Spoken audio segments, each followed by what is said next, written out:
Full disclosure, the voice you are listening to now is artificially generated, brought to you by satisphonic.com. See the link in the description for more details. What car brand you would never buy? I work for a car rental company, and Jeeps are by far the worst vehicle you can purchase. Getting a horse after reading this thread. Nah, they eat and poop even when you're not using them.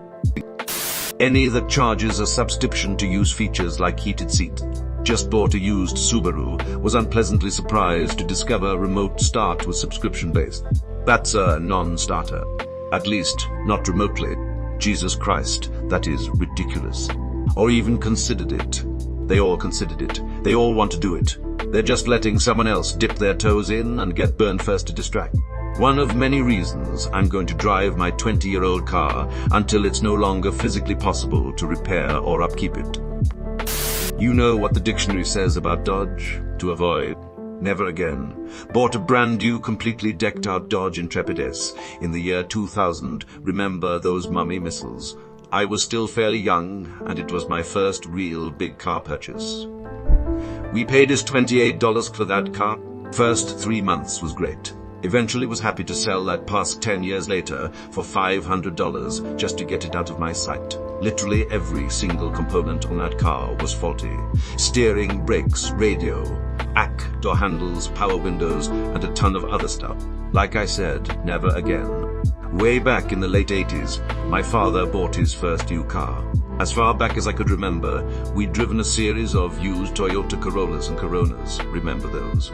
For years, we had 2 Corollas in the garage. He didn't have any special love for Toyota. They were cheap and available. Anyway, one day he bought a brand new Dodge sedan. I'm afraid I don't remember the model, but it was shiny, silver, and it talked. That's right. It talked. It would tell you helpful things in a robot voice, like a door is ajar or the fuel is low. We were officially living in the future, and it was a good life. No more cheap, used imports for us.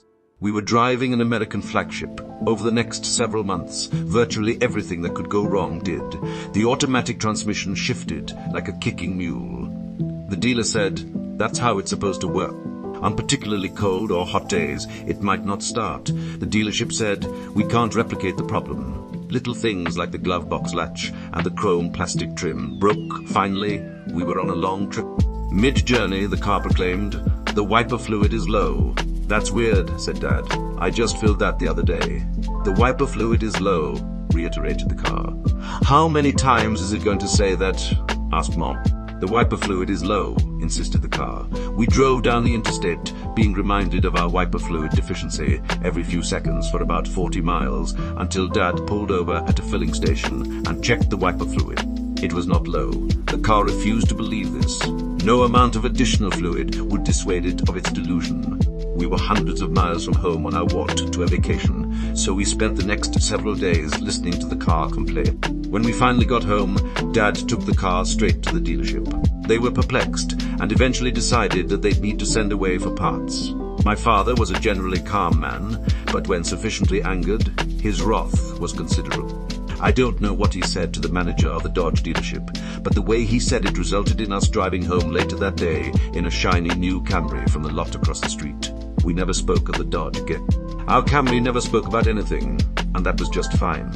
The early 2000s were not a good time for American cars in general, though some exceptions do exist. But speaking as a former Dodge mechanic, yes, those Intrepids were shit. About to buy an Audi, and you have to buy the nav package for $1,500 to use the car's navigation. It's absurd, but you can connect to Apple Play, and it'll show nay from the phone on the screen. Ferrari and Lamborghini. Not because I dislike them, but because I'm poor. Was gonna say Bugatti or Koenigsegg, cause I'm holding out hope I'll get rich enough for a Ferrari. I'm going to assume if I've never heard of Koenigsegg, that means I can't afford one. Dodge Chrysler Jeep. Worst quality control I've ever witnessed as a quality advisor. What is your opinion on Volvo or Mazda from 2015 until present? I'm considering either in the next year and never buy new. Volvo for safety, Mazda because people seem to like them and I've heard they're fun to drive. Maserati, not because they are unaffordable, but because even I am not insane enough to deal with all of their issues. They do sound sexy, though. From 2015, present I would suggest a Mazda. Unfortunately, the durability and quality that Volvo was known for in the past is no longer applicable. I'm not saying they aren't good cars, because they most definitely are, but since much more technology has been introduced in their models, they tend to have issues in that area. Their engine's gearbox are still solid though. This thread is seriously making me reconsider my new car purchase at the start of the new year. If you do plan to buy a new car, January is one of the worst times. I've had success buying new and used cars at dealerships late in the year when they are trying to clear the lots for the next year's model. I've also read that the end of the month and the end of the quarter are good times. 100% buy in December. Dealers want to get rid of their inventory. Range Rover. I had a special Kensington edition with hand-stitched leather, burlwood walnut interior trim, and excellent sound system with 12 speakers. Beautiful car, and felt like I was driving around in a luxurious living room. It had constant electrical problems, so I had to take it back to the dealer frequently. Warranty covered repairs, but I was unable to drive the damn thing a lot of the time I owned it. It also guzzled gas and the sunroof leaked, which ruined the headliner, and it had to be replaced. A Range Rover was a nice car when it worked, but too much of a hassle. No one could figure out how to make electronics leak oil until the Brits took a crack at it. Best quote I've ever read about British cars. Very happy to not see anyone say Mazda here, ha. Mazda as a recent Kex 5 owner, I had to control of the search to see if anyone said Mazda, and the only comments are ones like this. They don't have the history of Toyota or Honda yet, but I think they're getting there. Mazda is a good brand to buy these days. They've always been a decently reliable car, with the exception of their rotary engines have rotary engine problems. I always recommend Mazda to anybody who wants to buy a long-term car, but wants something a little more exciting than a Honda Toyota. Edit. I wasn't planning on the deep dive into rotaries, but after all my replies being about the Wunkel. Yes, rotaries can last a long time if they are properly maintained. The rotaries were only on Mazda's sportier cars.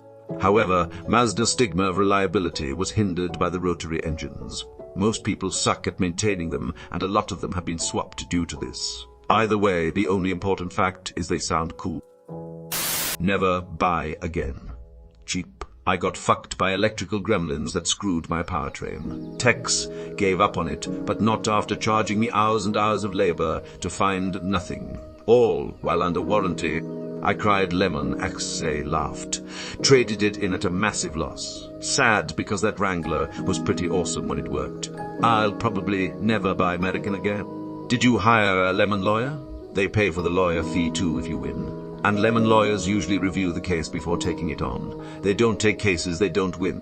What is a lemon lawyer? I'm European. Lemon law protects consumers from poorly constructed vehicles. The exact specifications. But if your car needs X amount of repairs from factory or is in the shop X% of the year, the company has to buy it back at what you paid. Lemon lawyers help you with the case. Dodge or Jeep?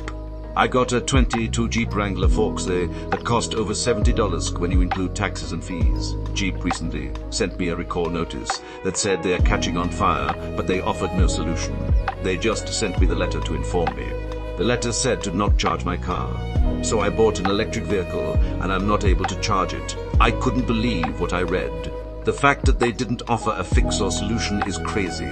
Lemon law protects consumers from poorly constructed vehicles. The exact specifications, but if your car needs X amount of repairs from factory or is in the shop X% of the year, the company has to buy it back at what you paid. Lemon lawyers help you with the case. I'm scared to buy a Kia, gangs are stealing them. I heard you can start one with a phone charger. But my mom's Kia got stolen this year. It was stolen off the Kia lot while it was there getting the ache fixed. Found it a few weeks later in some parking lot across town, completely trashed. I'm honestly a little surprised the Kia stealing gangs aren't mass hitting the dealerships. Literally run in with 40 people. One person busts the gate lock. Everyone else grabs a Kia and scatters in random directions across the city. I bet if dealerships were getting cleaned out, Kia would put a fix out pretty damn fast.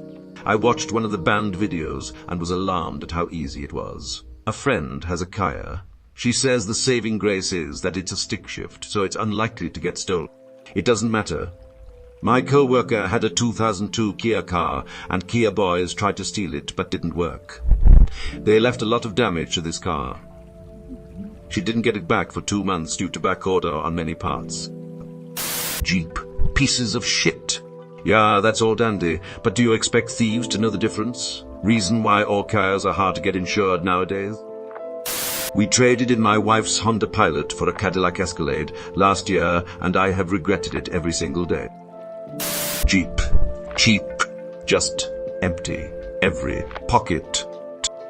I work in the legal department of a company that deals with automotive repairs. The vehicles that break down the most where the owners are assholes and complain enough to get to my department, Range Rover.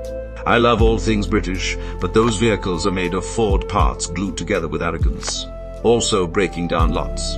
Dodge Ram trucks, Ford F 150 and 250 and 250s, BMWs and Jeeps. Unless you like your mechanic a lot, get a Honda or a Toyota. They're just better cars, period. Just empty. Every pocket. Any car that offers a subscription plan. Maserati, overpriced Fiat Chrysler product. Anything from Fiat Chrysler. Matchbox, Hot Wheels for life. Scroll thought a lot of the comments. Never seen Toyota or Honda mentioned. For good reason. Okay, one person mentioned Toyota for looks, but no one should really care much about that. Yep, the Japanese know how to make bulletproof cars. I've gotten well over 200 miles on all my Toyotas and Hondas with minimal maintenance. I would never purchase a Nissan unless it has a manual transmission. I have nothing against Nissan, but as a valet, I couldn't quite put my finger on what Nissans really felt like to me.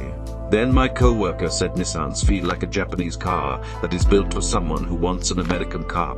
My 2005 Corolla has over 300 miles. I am not sure what the exact number is as the odometer stopped working at 299,000, 999,000. I was so disappointed to not witness the odometer 1,000. Turns out this is a somewhat common issue. Tesla. Have a Tesla. Love driving it, and unlike other discussion, I find the quality to be basically on par with other cars. Also easy maintenance so far. What is putting me off is body repairs. Few shops are certified to take a Tesla. Towing a Tesla requires additional training and is more complex, and once it's in the shop, getting parts from Tesla takes forever. If they fix this, then maybe, but being in the shop for half a year over a minor rear-end accident is not fun. Cannot bring myself to buy a Tesla despite the hype. Not because they are Eve or because of Musk, but because I genuinely find them ugly as fuck. Alfa Romeo Giulia Stelvio, pretty decent car. Developed before Stellantis though. Anything by Tesla. They don't have any quality control. I have nothing against EVs, but Tesla is a pile of shit. Quality control is a joke, and the Tesla fanboys are just as bad as the Apple fanboys. Owning a single product is not a fucking lifestyle.